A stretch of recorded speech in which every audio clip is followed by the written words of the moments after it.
salutations from the southern tropics of Michigan. I'm Jordan, the IT guy, and today let's chat about arrays in PowerShell. Now, when you think of an array, the big thing that you should really be thinking of is a list. However, an array is not a list. And in fact, it can be a very dangerous thing to think of when it comes to performance in large-scale operations. Some key differences when it comes to arrays versus list, especially in PowerShell, come down to can you add things to it or can you remove things from it?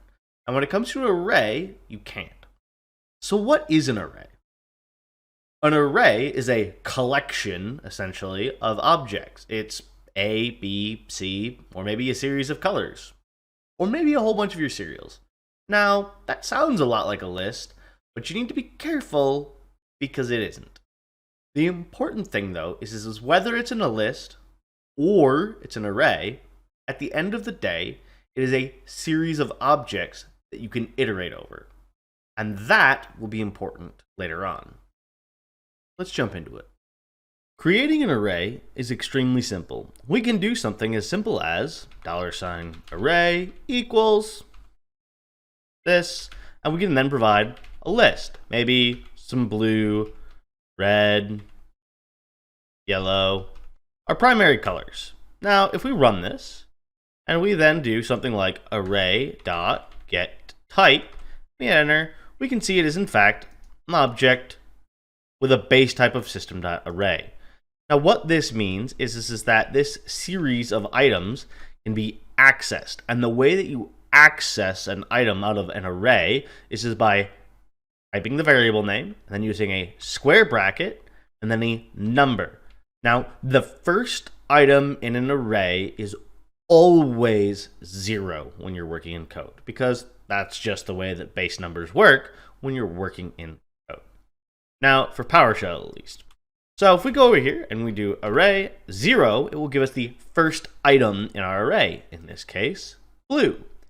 If I was to do array 1, we would get red.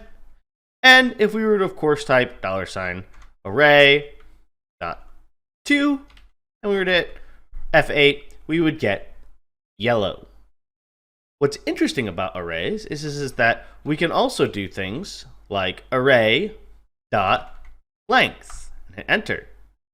And it'll tell us the length of the array, or the number of items in the array.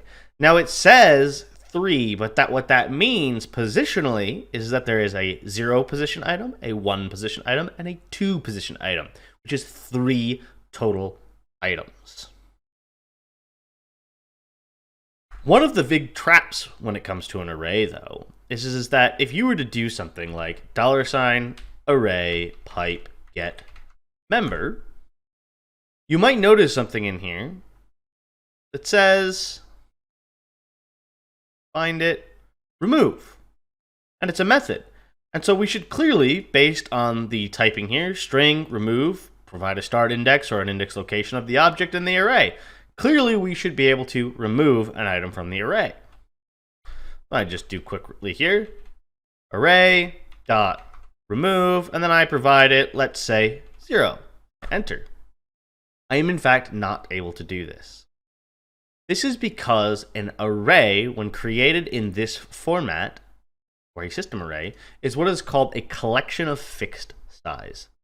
That means that natively, items cannot be added, nor can they be removed from it using methods that are on the object, because the object is expected to stay at a fixed size. Now, in code, you may have seen something before where someone says, well, I'd like to add an object to an array. So maybe we want to add green to this particular array. You would think that we should be able to do add green. There's a method for add. We should be able to add it. Again, no, we can't. We run into the same problem. The array is a collection of fixed size with a fixed number of objects from the moment it gets created. Now, you will see people who work around this limitation. You will see code out there. And the way you'll most commonly see people work around it is you'll see something that looks like array plus equals green. And then hit enter. Now, if I type in array, we'll see it now has blue, red, yellow, and green. What this is really doing, and this is important because of performance impacts, is that it is not actually adding that item distinctly to the array. It is recreating the array in its entirety with that additional item. As the array gets larger and larger, this becomes more and more expensive. Additionally, if we do minus equals green, we can't actually do that in that particular scenario. There are other ways that we can work around this, including rebuilding the array by filtering the object out. That is perfectly fine for that.